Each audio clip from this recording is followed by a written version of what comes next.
Les agents ne sont plus en mesure d'accomplir leur mission et souffrent. Les luttes de ce printemps ont donc abouti à un protocole d'accord de fin de conflit dans lequel était explicitement inscrit que les directions s'engageaient à geler les fermetures de sites.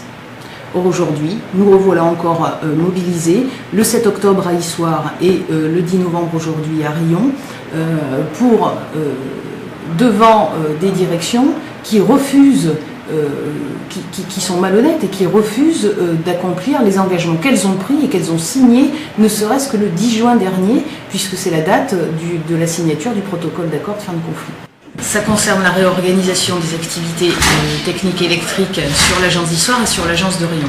Sur l'agence d'Issoire, les directions de RDF envisagent de transférer l'activité sur l'agence de Brioude. Et concernant l'agence de Riom, elle envisage de supprimer l'activité exploitation pour la transférer sur l'agence de Romagna. Pour défendre les districts et tout ce qui ferme et combattre la direction dans toutes ces fermetures de sites, quoi. La logique globale, c'est de supprimer des emplois, bien évidemment, d'allonger les zones d'intervention d'astreinte des collègues d'Issoire, par exemple, puisque leur zone d'astreinte ira dorénavant, si on les transfère à Brioude, du fin fond de la Haute-Loire jusqu'à la Lozère, jusqu'à Église-Neuve d'Entraigues. En voiture, en camion, ça fait 3 heures de route, hors intempéries hivernales, évidemment. Donc bien évidemment derrière, il y aura forcément des délais d'intervention beaucoup plus longs pour les usagers pour intervenir en cas de panne. Moi je suis un exploitant, donc ce qu'il faut c'est que surtout on conserve le service public et surtout la proximité avec nos usagers. Les arguments de la direction s'appuient uniquement sur une réduction des coûts immobiliers, des coûts de loyer. Il faut savoir que dans le projet qui a été présenté en comité d'établissement le 24 septembre, on nous dit que l'agence d'Issoire, le loyer représente 277 000 € par an de loyer.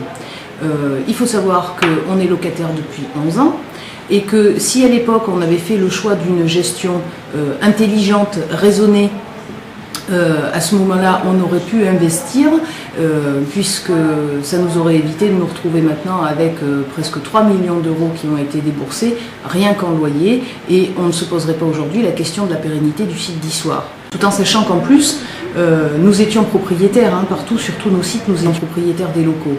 Cette même direction qui nous propose ce projet de réorganisation aujourd'hui, cette même direction dans les années 90, où nous étions encore propriétaires d'un local à Issoire, nous a dit il faut vendre notre patrimoine immobilier afin de dégager du cash pour l'investir à l'étranger.